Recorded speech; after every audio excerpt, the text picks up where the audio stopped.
Puede decir, pastor, ¿cómo logro un fracaso, una aflicción, convertirla en una bendición? Eso es antagónico, es un antónimo. ¿Cómo de esa tristeza puedo sacar un gozo? Bueno, usted no puede hacerlo. Tiene toda la razón, pero Dios sí. Y en el poder de Cristo y en el poder del Espíritu Santo, Cristo en mí, sí se puede. Podemos superar cualquier tema. Dice el salmista en Salmo 91, muchos de ustedes conocen este salmo y lo quiero entregar como introducción en el versículo, Salmo 91, versículos 14 al 16. El salmista nos recuerda que vamos a tener siempre dificultades, todos vamos a tener dificultades, va a haber crisis, pero hay una diferencia. ¿Cómo respondo ante ellas? ¿Con amargura o con gozo? Y si respondo bien, si yo respondo bien, significa que estoy recibiendo el propósito de Dios en mi vida. Encuentro un propósito. Hay un propósito. Y cuando Dios trae las aflicciones es porque me quiere probar. Las aflicciones buscan es probar la tenacidad, el carácter y nuestra fe. No busca otra cosa. Dios no nos manda aflicciones vamos a ver qué pasa. No, Dios no es un Dios de despropósitos. Dios es un Dios de propósitos. Y cada cosa que llega a su vida y a mi vida tiene un propósito, depende cómo reaccione. Y es lo que habíamos visto el domingo pasado. Y vimos varios principios bíblicos que no los voy a repasar, que llegamos hasta el punto 5, cómo lograr convertir esas aflicciones en bendiciones y en victorias en nuestras vidas. Hay que ver las cosas como las ve Dios, saber que Él tiene absolutamente el control de todo, que sus pensamientos no son mis pensamientos. Vamos al Salmo 91, versículos 14 al 15, y ahí estamos. Dice, por cuanto en mí ha puesto su amor, yo también, ¿qué? Lo libraré, le pondré en alto, por cuanto ha conocido, ¿qué? Mi nombre. Me invocará, y yo le responderé, con él estaré yo en la angustia. Escuche ahí. No dice que va a evitar que no tengamos angustia. Dice que va a estar con nosotros, ¿qué? Yo con él estaré en la angustia y lo libraré y le glorificaré. Quiere decir que desde la angustia usted puede obtener victoria y puede obtener bendición. Porque dice, lo glorificaré, lo libraré, lo saciaré de larga vida y le mostraré mi salvación. Amado Padre, esta mañana queremos que tu palabra se certera en nuestras vidas y selle, Señor, este mensaje en nuestro corazón. Pedimos en Cristo Jesús. Amén y amén. Habíamos terminado en el punto 7 y habíamos dicho que era reconocer que las crisis pasadas hay que conocerlas, verlas, recordarlas y ver qué aprendí de ellas. Cada vez que nosotros quisiéramos evaluar qué ha pasado en nuestras vidas, tenemos que mirar hacia atrás y decir, bueno, esto pasó en mi vida, ¿qué aprendí de ella? Pero recordar algo, como dice el salmista, vayan al Salmo 103, ahí un poquito más adelante, recordar estas palabras que dice el salmista en relación a las crisis pasadas. Recordar que Dios ha sido bueno, recordar cómo respondió Jesús en medio de la aflicción. Mira el Salmo 103:1. Bendice alma mía Jehová y bendiga todo mi ser su santo nombre. Bendice alma mía Jehová y no, ahí está lo clave, léalo conmigo, y no olvides ninguno de sus beneficios. ¿Cuáles? Él es el que perdona todas tus iniquidades, el que sana tus dolencias, el que rescata del hoyo tu vida, el que te corona de favores y misericordia, el que sacia de bien tu boca, de modo que te rejuvenezcas como el águila. ¿Qué está diciendo este versículo? Que hay que recordar crisis pasadas, que hay que aprender, pero ver hacia atrás significa que Dios ha sido bueno, que nunca nos ha dejado a la deriva y a nuestra suerte, que si siempre le buscamos y le amamos, Él siempre es bueno y está a nuestro favor. Y debemos responder o pensar cómo respondí en esos momentos. Un gran ejemplo es José.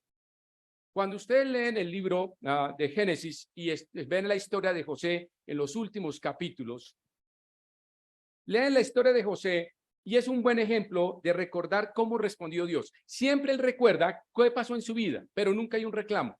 Lean el libro de Génesis en los últimos capítulos y verán que José nunca se queja. Nunca. No, nunca. Siempre ve que hay un propósito. Siempre dice, Dios, acuérdate de mí, acuérdate de mí. Simplemente ve las aflicciones hacia atrás y ver cómo respondió. Y esa respuesta le permite ver que Dios le está probando y Dios le está preparando para algo mejor.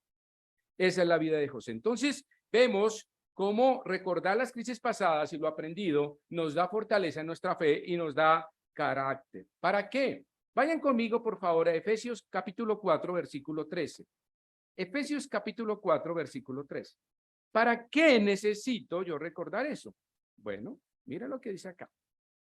Efesios capítulo 4. Ok. Hasta, versículo 13, hasta que todos lleguemos ¿a qué? A la unidad de la fe y del conocimiento del Hijo de Dios. Y escucha la segunda parte.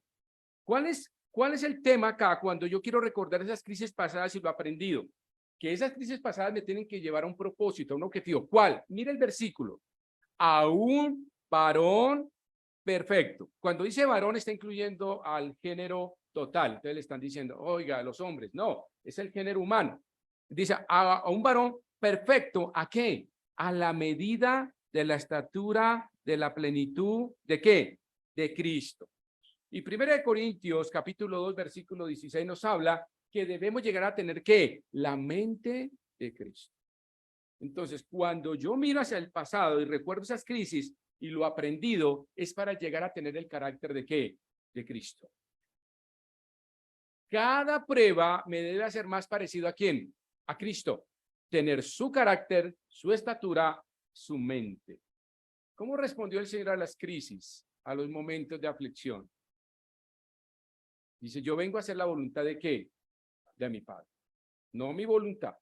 De tal manera que aprendemos una gran lección acá. Número 8. Vayan conmigo, entramos al número 8. Confronte su ira. Confronte su ira. Cada vez que viene una aflicción, podemos entrar en enojo, ¿cierto? Porque a mí, porque esto, porque aquello. Y nos invita a que tenemos que confrontar nuestra ira, porque la ira lleva ¿a qué? A una amargura. Entonces resulta que la ira y la amargura no nos permite ver que esa prueba que Dios ha mandado nos permite no actuar o responder bien, sino responder mal. De tal manera que mire lo que dice Hebreos. Vayan conmigo a Hebreos capítulo 12. Hebreos capítulo 12 dice lo siguiente. Mire. Hebreos capítulo 12. Versículo 15 al 17. Mirad bien, no sea que alguno deje de alcanzar la gracia de Dios, que brotando ¿qué? Alguna raíz de amargura os que estorbe y por ella muchos sean ¿qué? Contaminados. Cuando yo entro en una prueba, una reacción natural, humana y carnal es enojarme. Y decirle Dios o tú o él o la iglesia. Hay tres cosas que uno le puede echar la culpa. A Dios, a la esposa o el esposo o a la iglesia si usted viene a la iglesia. Y resulta que entra en enojo, pero el tema aquí es, ¿quién soy yo en este momento? ¿Qué pasando en mi vida? ¿Por qué estoy enojado? Porque hay algo en relación con Dios que no está bien. Y cuando yo no recibo esa prueba en forma afable y no respondo bien y no veo el propósito de Dios en ella, me enojo. ¿Y qué aparece? ¿Raíces de qué? ¿Y qué hace una raíz de amargura según Hebreos? Estorba. Estorba. No le permite desarrollar su potencial como creyente. Y lo peor de todo, mira el final del versículo, y por ella muchos sean ¿qué? Contaminados. ¿Significa que su enojo puede llevarlo también a sus hijos? Sí. ¿Su enojo puede contaminar a la iglesia? Por supuesto, por supuesto. Su enojo y su ira en medio de una aflicción puede hacer daño a otros, por supuesto, porque su enojo lleva ¿a qué? ¿A raíz de qué? De amargura. Miren lo que dice el Salmo 37:8. Salmo 37:8. Vayan conmigo allí. Dice, deja la ira, ¿y qué dice? Y desecha el enojo. Me puedo enojar, pero no me dejo dominar de ese enojo. ¿Puede llegar a mi vida? Claro, porque David lo dice. Deja la ira y desecha ¿qué? El enojo, porque va a llevarte a ¿qué? A la amargura. Y cuando usted esté en esa posición, tiene que decirle, Dios, perdóname por mi ira, por mi enojo, por mi amargura, pida perdón por ella y pregunte, Dios, ¿qué estás haciendo en mi vida? No pelee con Dios. No pelee con Dios. Doble su rodilla y diga, Señor, ¿qué estás haciendo con mi vida? ¿Qué quieres hacer conmigo a través de este valle de aflicción o de este dolor? Mira lo que dice también en Efesios capítulo 4, versículo 26. Vayan conmigo ahí a Efesios 4, 26. Dice lo siguiente. Airaos, pero no pequéis. Pablo da una posibilidad de que en nuestro carácter podemos tener eso, pero una ira que no peque,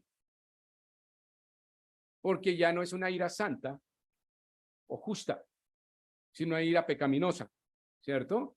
Cuando usted entra en ira y rompe la mitad de la vajilla, no es una ira santa. Ha tenido pérdida.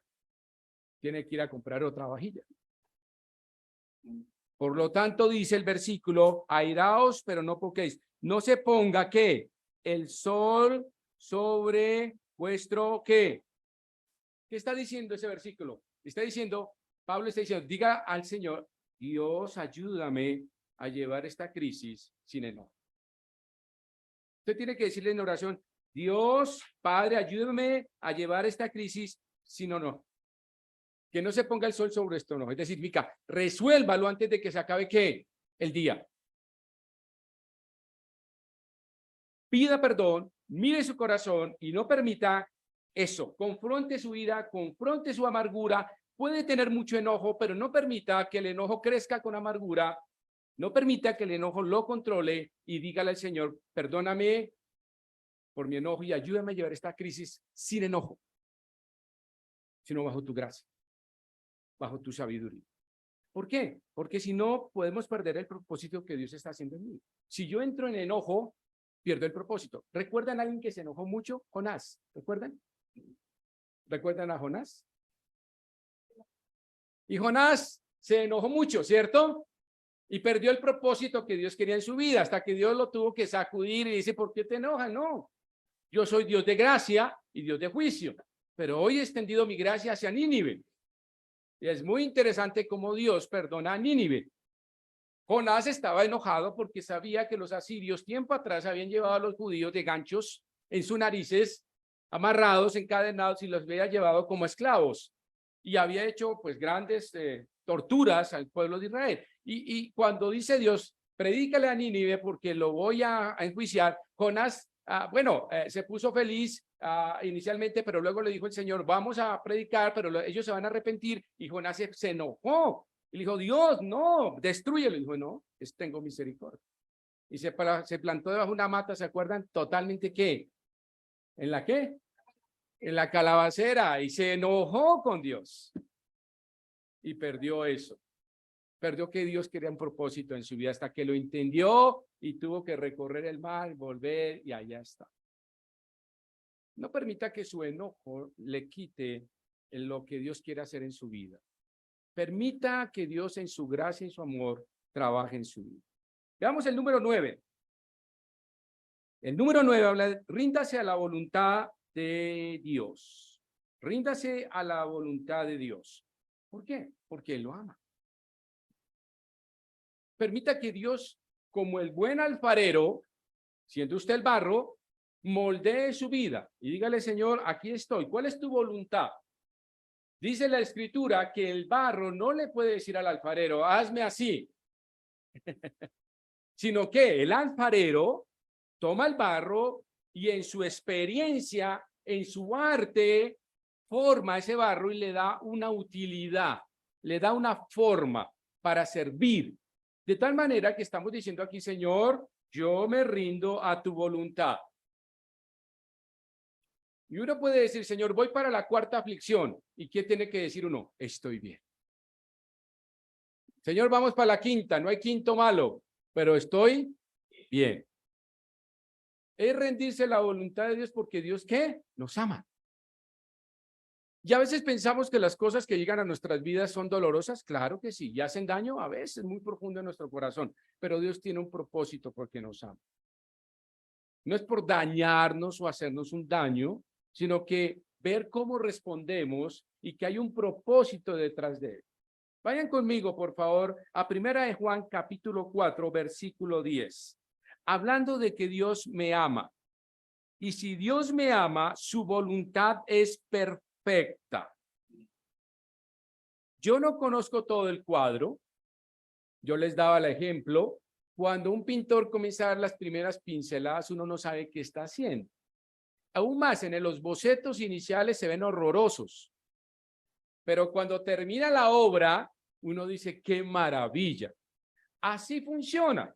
Mi vida es un lienzo donde Dios comienza a pintar y a hacer algo que yo digo, pero esto está horroroso, esto no veo un propósito, no veo una forma, no veo una obra de arte. Pero Dios dice, espera mi voluntad, espera mi tiempo, voy a hacer un trabajo. Mira lo que dice 1 de Juan capítulo 4, versículo 10.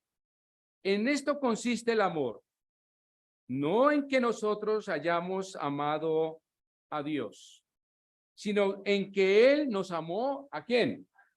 Y envió a su Hijo en propiciación o reconciliación de la palabra por nuestros pecados.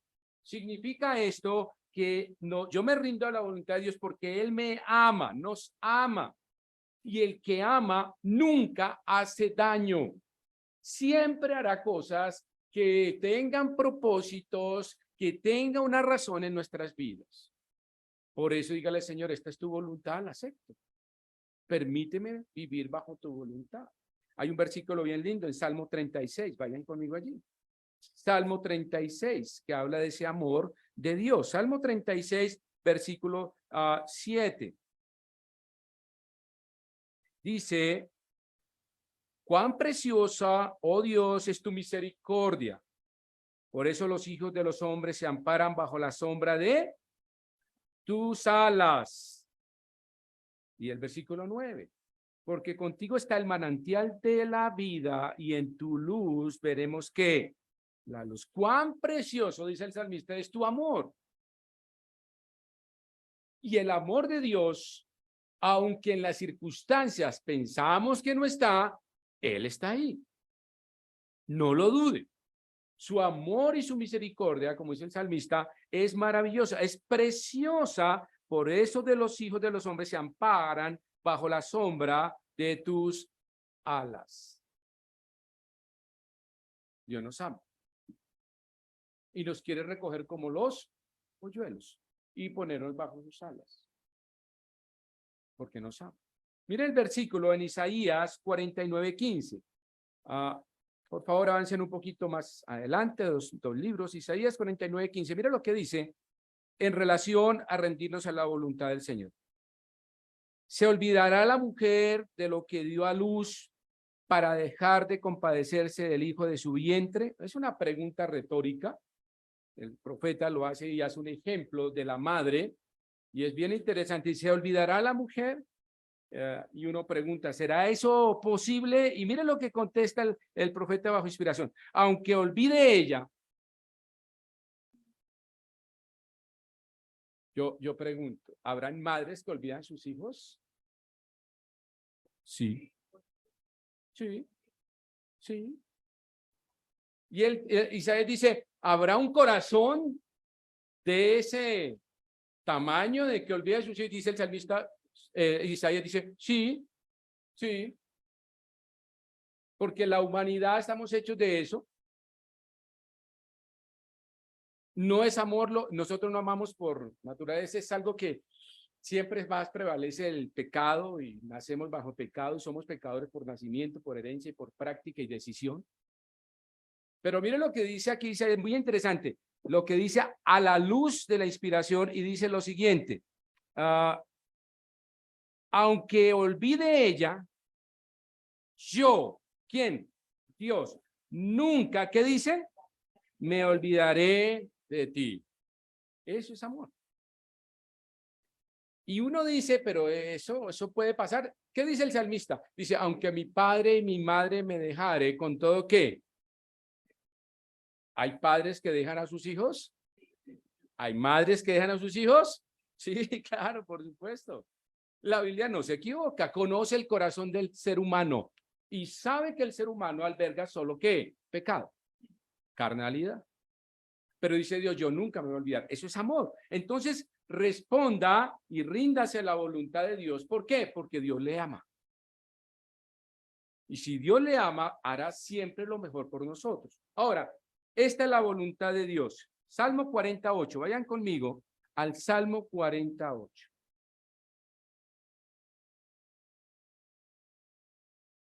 Estamos viendo principios que nos ayuden a ver cómo convertir nuestras aflicciones en victorias.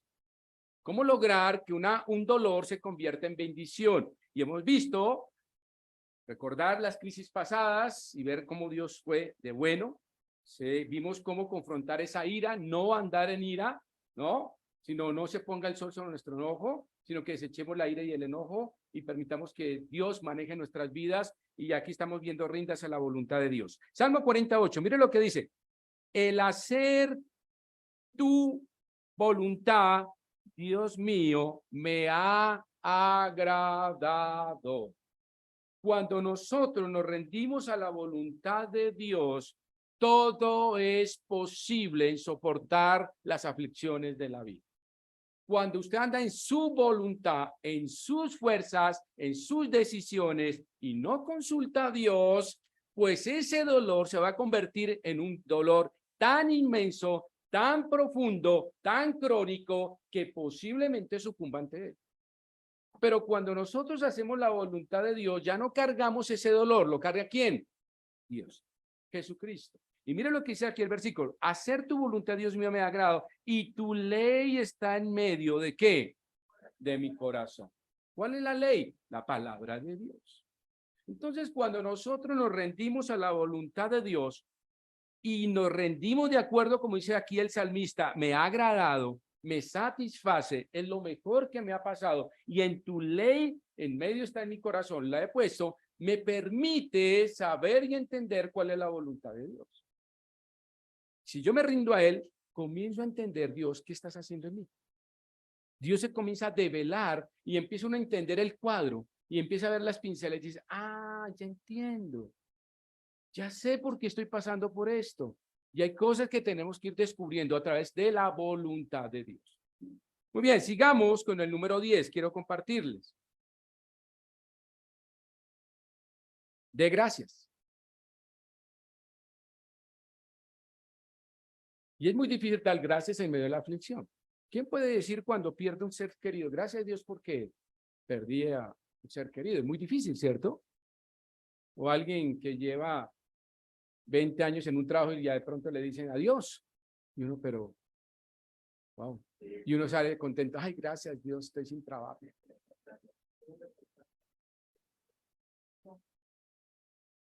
¿O quién, estando hospitalizado, le dice Dios, gracias porque estoy aquí en la habitación 412, lleno de cables y cada vez viene una enfermera tan linda, agradable, me sonríe y le dice, te voy a sacar sangre. Y uno dice, gracias Dios por esta bendición. Es muy difícil. Pero Dios nos llama a ser gratos en esto. Y decirle a Dios, gracias Dios, no entiendo qué estás haciendo. Yo sé que tú me amas y sé que saldrá algo bueno de todo esto. Eso es gratitud. Y un creyente bajo la voluntad de Dios debe tener eso en su corazón. Quiero que me acompañen a Primera de Tesalonicenses 5:18. Dios está haciendo algo bueno en nuestras vidas y tenemos que tener acción de gracias. Primera de Tesalonicenses, capítulo 5, versículo 18. Vayan conmigo allí. Dice Pablo a la iglesia de Tesalónica, recuerda que esto está escrito a creyentes. Pablo escribe a iglesias, escribe a creyentes, no incrédulos. Obviamente está insertado mensajes para salvación, pero las cartas están hechas para las iglesias, para que su conducta, su carácter en medio de las pruebas sean victoriosos y logren en medio del sufrimiento, de la aflicción, de la persecución, gloriarse en Jesucristo y entender que hay una buena voluntad de Dios, que no deben tener amargura y que en su corazón debe haber gratitud por lo que está sucediendo. Estamos en la época de Nerón. ¿Y qué hizo Nerón con los creyentes? Persecución absoluta. Coliseo romano. Los crucificaba. Es decir, todo lo que podemos pensar. Y Pablo dice lo siguiente en medio de eso, en 1 Tesalonicenses capítulo 5, versículo 18. Dad gracias en todo. Pablo, estoy en la cárcel. Da gracias. Pablo, ayer me azotaron 40 más 1. Bueno, da gracias por el 1. Pablo, ayer naufragué y casi muero. Dale gracias a Dios. Pablo, ayer me sacaron con piedras de Listra. ¿Y qué dice Pablo? Dale gracias a Dios. La gratitud debe estar a flor de piel de nuestras vidas. Y debemos aprender, dice Pablo, da gracias en todo porque, subrayese, porque eso es bueno. O porque eso me va a traer una gran bendición. O porque si yo soy grato, eso va a haber casa, carro, beca, viaje al exterior, que póngale usted el apellido que quiera. No. Yo doy gracias porque esa es la voluntad de Dios. Pastor, ¿cuál es la voluntad? Siempre cuando uno está en consejería, ¿cuál es la voluntad de Dios para mi vida? Dar gracias. ¿Cuál es la voluntad? Él nos ha llamado a santidad y no a inmundicia. Esa es la voluntad de Dios. ¿Cuál es la voluntad de Dios? Que su palabra esté en mi corazón, como dice el salmista, y me regocije de tu voluntad y de hacerla perfectamente en mi vida. Entonces, ¿cuál es la voluntad de Dios? Que yo dé gracias. No hay otra manera. Y de esa manera, si yo respondo bien, Dios hará lo que tiene que hacer en mi vida. De lo contrario, no. Si yo digo, es que... Y levanto mi puño y le digo, Dios, no te reconozco. No te quiero en mi vida. Sal de aquí. Solo he tenido pesares desde que te conocí. Me voy al mundo porque en el mundo me iba mejor. ¿Mejor qué? Mejor porque tenías amigos y gastabas y estabas en placeres. El problema es resolver la eternidad. El problema es resolver la eternidad. Y peleamos con Dios, pero el corazón de un creyente es decir, gracias Dios. Ayúdame a pasar esta crisis sin enojo, sin ira. Que no levante mi puño aquí y diga, pero no, Señor, gracias. Gracias porque esta semana fue difícil en conseguir el mercado. Gracias, Señor, porque fue una semana difícil en la universidad, en el trabajo, con mis jefes, mi salud. Gracias, gracias, Señor, porque esa es tu voluntad. Y termina el versículo para con vosotros en Cristo Jesús. Amén, por eso. Filipenses 4, mire lo que le escribe a la iglesia de Filipos. Ahí en Filipenses capítulo 4, capítulo 4, versículos 6 al 7. Mire lo que le dice. Por nada estéis afanosos, sino sean conocidas vuestras peticiones delante de Dios en toda oración y ruego. ¿Con qué? Acción de gracias. Señor, no entiendo lo que está pasando. Sé que me amas, pero sé que saldrá algo bueno de todo esto. Gracias te doy por este día tan difícil en mi vida y simplemente, Señor, espero en ti. Porque aún de alabarte, Dios mío y salvación mía. Veamos el siguiente, el 11. Vea las crisis como una oportunidad de vida. ¿Qué quiere decir eso? es el momento en que podemos aprender algo, lecciones en nuestra vida que no hemos aprendido en el pasado. Ejemplo del pueblo de Israel. Dios tuvo que darles muchas crisis para aprender, ¿sí? Porque no habían aprendido, ¿recuerdan? Y fue crisis tras crisis hasta que la crisis se convirtió en una oportunidad de vida y al final lograron entender que entrar a la tierra prometida era un gozo y una alegría, pero era una oportunidad de vida debido a eso, a que tuvieron que entender lo que pasaba. Hay 4 preguntas que yo quiero hacerles esta mañana. En sus crisis, ¿qué ha aprendido de sus crisis? ¿Aprendió algo? No, nada, pastor. Le va a volver.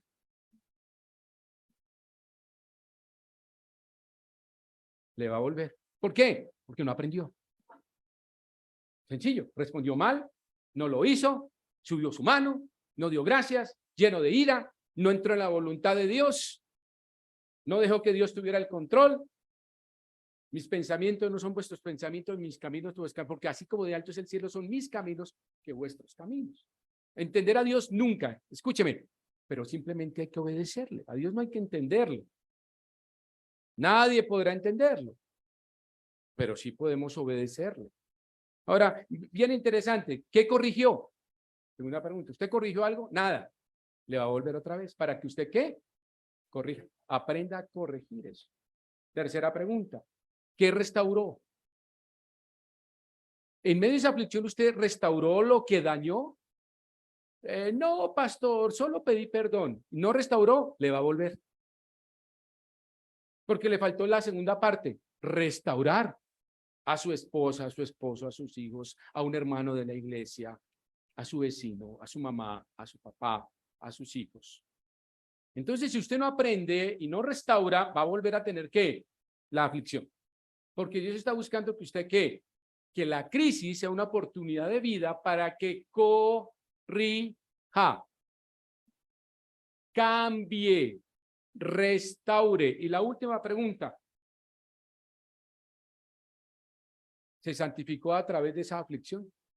¿Se volvió mejor creyente? No, pastor, yo dejé la iglesia. Oh. O la Biblia la regalé. Oh. O dejé de orar. ¿Sabe qué va a pasar? Le va a volver otra vez. Hasta que su vida sea ¿qué? Santificada. Y cuando hablo de santificada no es del santo que conocemos con la aureola acá. Estamos hablando de madurez, de integridad, de ser irreprensible, de amar a Dios, de tal manera que sea de esa forma. Entonces uno a veces piensa, bueno, muy bien, no he corregido, no he hecho nada de esto, entonces, ¿qué debo hacer? Las crisis son una oportunidad de vida. Vayan conmigo al Salmo 34:18. Vamos a ver algunos versículos. Cómo a través de las angustias podemos encontrar oportunidades de vida. Salmo 34, vayan conmigo. Salmo 34, versículo 18. Dice, cercano está Jehová a los quebrantados de corazón y salva a los contritos. ¿De qué?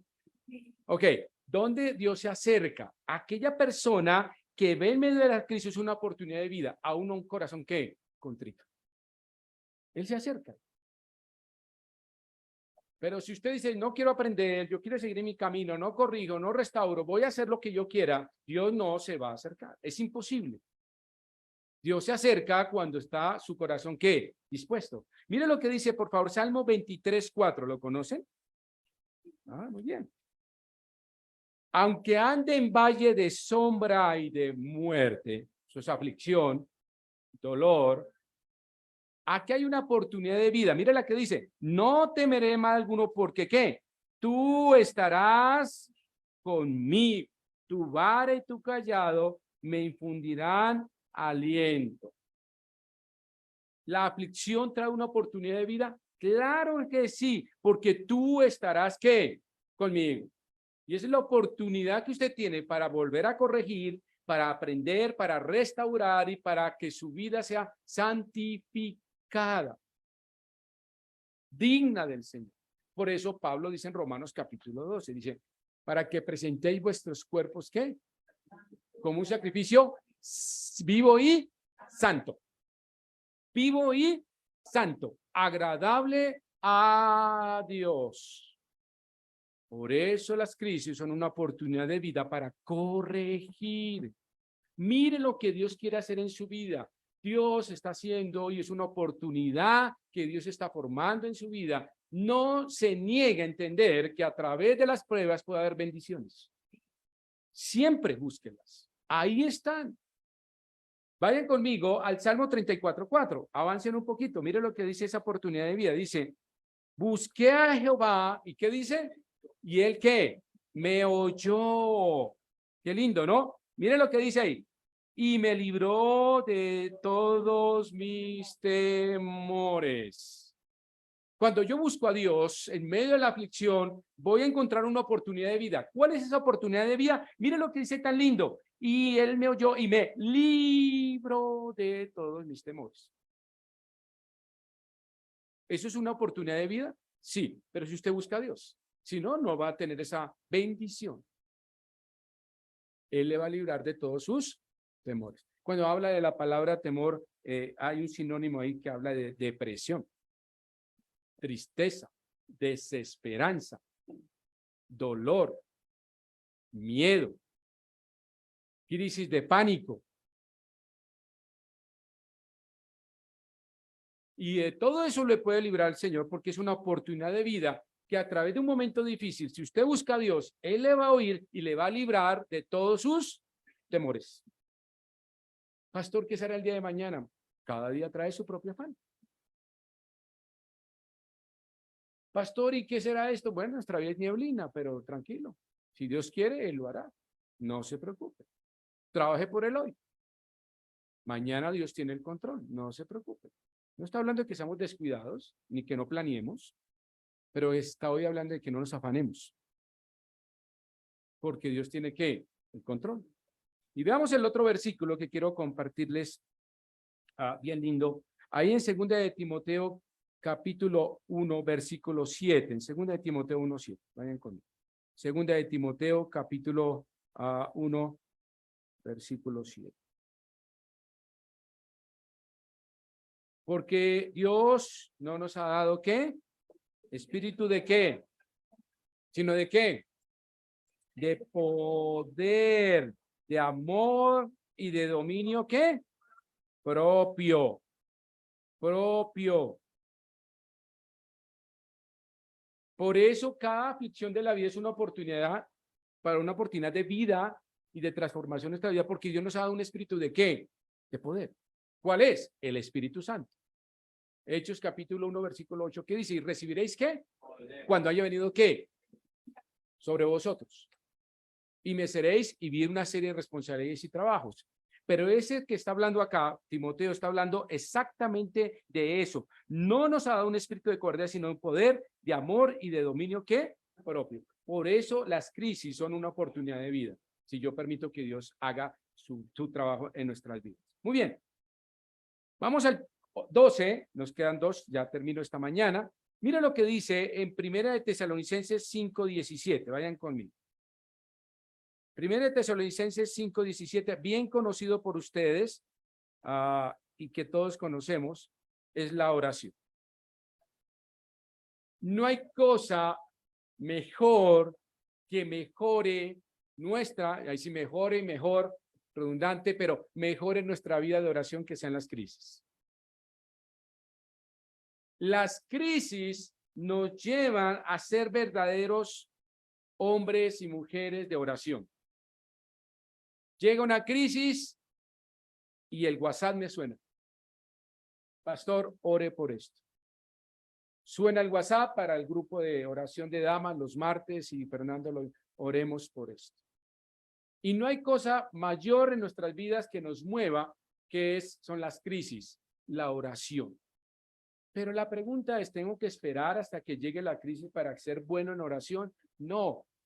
Aquí dice orad sin cesar, punto. No dice por esto, por aquello, no. Es presente, continuo, en las buenas, en las regulares y en las malas.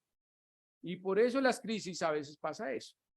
Hay algo bien interesante, es que cuando llegan las crisis, nos unimos más al tiempo de oración de los viernes de oración. Y gracias por todos los que se están conectando. Amén por eso. Pero no espere estar en crisis para conectarse. Busca a Dios en todo momento. Búsquelo con todo su rostro y con todo su corazón.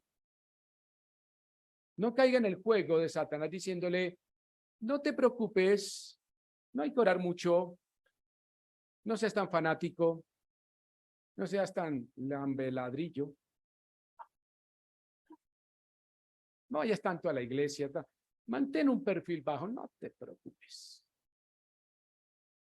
Pero cuando viene la tentación y viene la prueba, es cuando estamos desnutridos espiritualmente y somos derrotados en la tentación y destrozados en la aflicción. Pastor, estoy deshecho. Mi vida está deshecha, pastor, me pasó esto con mi esto y aquello. Y yo le pregunto, ¿y tu oración no te volvió a ver los viernes? Sí, pastor. Porque la aflicción te puede destrozar. Te puede acabar, pero la oración te da victoria. La oración te da victoria.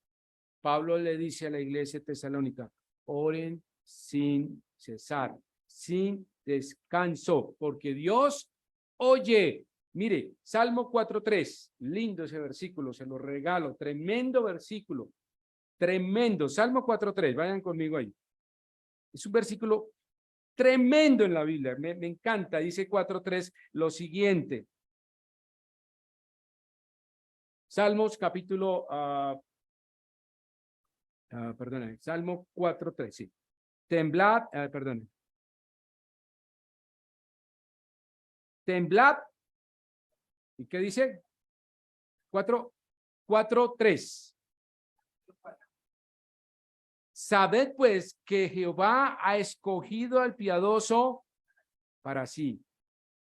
Y Jehová oirá cuando yo a él clamare. Pero hay una condición, hay que ser ¿qué?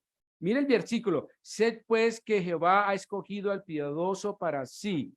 Y Jehová oirá cuando yo a él ¿qué? Clama. Y hay una condición, tengo que ser ¿qué? Piadoso. Es decir, orar sin cesar. No puedo dejar de lado la oración. Hermanos, hay que orar. Todo el tiempo, en todo lugar, a toda hora, levantando manos santas, como dice Pablo, y le dice a los hombres, levantad manos en todo lugar, en oración y en ruego y en súplica. Hay que orar. Y el último, pastor, yo he hecho todo esto, pero no vemos cambio. Yo oro y no cambia nada. Sigo orando y no cambia nada. ¿Qué hago, pastor? Yo me conecto todos los viernes de oración. Amén. Vengo todos los domingos. Amén. Y no pasa nada, pastor. Yo oro. Simplemente lo voy a decir. Dios tiene el control y Él todo lo hará a su tiempo. Las respuestas de Dios pueden ser inmediatas, un cercano tiempo, a futuro, puede ser un sí, puede ser un no, puede decir espera un poco, o sabe dónde va a responder, en el cielo. Dice que el Señor allá nos dará respuesta de todo, lo sabremos todo. Ah, con razón, era esto lo que yo estaba planeando. No, nunca lo entendí, la idea de no entenderlo es confiar en Dios. Dios tiene sus tiempos y sus espacios, ¿sí? Salmo 42:11, vayan conmigo al Salmo 42:11. David es especialista en esto. Salmo 42:11. Hay que esperar. Dios tiene el control, todo lo hará a su tiempo y obedecerlo traerá paz, bendición en nuestras vidas. Mira lo que dice el Salmo 42, versículo 11. ¿Por qué te abates, oh alma mía, y por qué te turbas dentro de mí? está en signo de interrogación diciéndole, tengo tantos problemas. Y David tuvo problemas, ¿no? Tuvo problema de faldas. Tuvo problema con caballos. ¿Cómo así, pastor? Era caballista, le gustaba guardar mucho caballo, que no podía ser el rey. Tuvo problema con los hijos. Tuvo problema con la pereza. Fue homicida. Es decir, tuvo problemas, muchos. Pero en medio de eso nos dio un gran ejemplo de hombre. Dobló sus rodillas, pidió perdón y en medio del dolor dijo lo siguiente: espera en Dios, porque aún de alabarle, salvación mía y Dios mío. Pastor, yo oro y nada pasa. Pastor, llevo tantos años, nada pasa. Espera en Dios, porque aún de alabarle, salvación mía y Dios mío. Hermanos, yo no le puedo decir por qué no ha habido respuesta, pero sí le puedo decir que Dios es bueno y que Dios dará la respuesta en su tiempo. Espere en Él. Ahora, hay algo bien lindo que quiero compartirles en el Salmo 25, devuélvase un poquitico. Ese versículo es bien lindo. Dice, versículos 5 y 6. Dice el versículo 5. Vayan ahí conmigo, búsquenlo, por favor. Dice así: encamíname en tu verdad y enséñame, porque tú eres el Dios de mi salvación. ¿Y qué dice? En ti he esperado. Pastor, no ha habido respuesta. Espere. Puede ser un día, pueden ser años, o puede ser nunca, porque Dios tiene el control. Y Él sabe el por qué Él no, y Él sabe el por qué Él sí. Él sabe y conoce el final de la pintura, nosotros no. Deje que Dios use su vida y la pinte y haga una obra maravillosa en su vida. Todo se resume esta mañana en fe. ¿Cómo puedo lograr que mis dificultades se conviertan en victorias? Se llama fe. Fe que sostiene, fe que guía, fe que me anima, que me hace crecer y me lleva a la victoria. Es fe en Jesucristo. Pastor, ¿cómo puedo resolver todas las crisis? No puede, porque no hay quien le ayude. La única persona que le puede ayudar en sus crisis se llama Jesucristo. En Juan capítulo 6, versículo 68, hay una conversación del Señor Jesucristo con Pedro y con sus apóstoles. Y habla ahí bien interesante. Vaya conmigo ahí para terminar. Juan 6, 68. Hay una conversación bien interesante y termino acá esta mañana. Juan 6, 68. Mire lo que dice.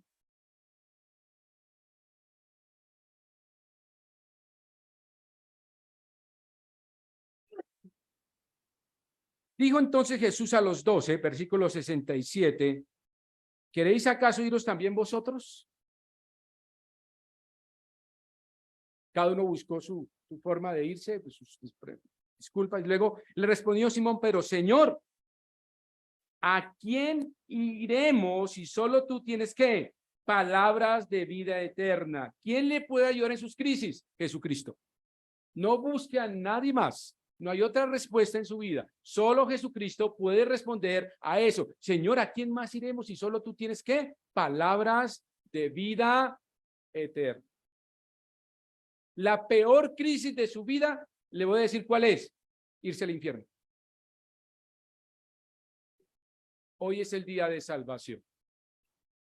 Hoy es el día en que Jesucristo le puede resolver esa su mayor crisis. ¿Dónde va a pasar la eternidad? Las aflicciones de este mundo son pasajeras. Tarde o temprano pasarán. Pero tendrá que usted enfrentar la eternidad. Y es la peor crisis de su vida. Dios no condena a nadie. Dios se condena, perdón, el hombre se condena a sí mismo por rechazar la persona de Cristo. Nadie. Dios no quiere que ningún hombre perezca, ¿sí sabía? Porque el infierno fue hecho para el diablo y sus ángeles, no para el hombre. El deseo de Dios es que usted resuelva hoy dónde pasará la eternidad. Y que todas esas crisis Dios las convertirá en victoria, en vida, pero la mayor crisis, Dios quiere darle la respuesta. Se llama Jesucristo. Allí con sus ojos cerrados vamos a terminar esta mañana. Quiero que piense en esto esta mañana.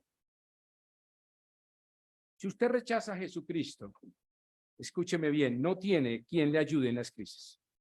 Estará solo, huérfano,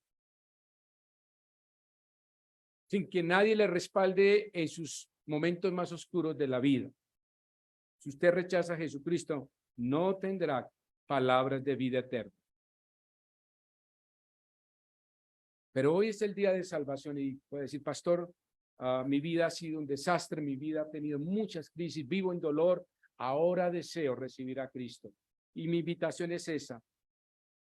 Y puede decirle, Señor, pon este mensaje en mi corazón y ayúdame a entender cómo convertir esas dificultades en victorias, pero no he podido, Señor, he fracasado. Cada vez que trato de tener victoria, he sido un fracaso. Haga esta oración conmigo allí en su corazón, en su mente, no lo haga en voz alta, porque simplemente es una relación con el Señor y poder decir que Jesucristo pueda resolver lo siguiente. Señor, hoy he entendido de tu palabra que solo no puedo. Que mi pecado me agobia, que el dolor me agobia, que la crisis me agobia y no encuentro respuesta en ninguna persona ni en ningún consejo. Me he sentido solo, desesperado, desamparado, triste, deprimido. Por hoy he entendido, Señor, que si pongo mi fe en ti y creo en ti, en la obra redentora de tu Hijo amado Jesucristo en la cruz, sabiendo, Señor, que Él cargó mis pecados, pagó mi culpa, y hoy me invita a descansar en Él. Yo quiero entregar todos mis pesares y mis dolores y entregar mi vida a Jesucristo para que Él tome el control de mi vida, para que yo le sirva, le siga con gozo y alegría. Y a pesar del dolor y la aflicción, decirte, Señor, gracias porque me amas, porque me cuidas, porque me sostienes, porque me oyes. Señor, yo quiero entregar mi vida esta mañana y quiero seguir tus pasos. Quiero llegar a la iglesia. Quiero entender más de tu palabra. Quiero saber más de ti, Señor. Y que aunque tenga dolor, sé que tú cuidarás de mi dolor y de mi angustia y curarás mis heridas y curarás mi dolor en mi corazón. Lo pedimos en Cristo Jesús. Amén y amén.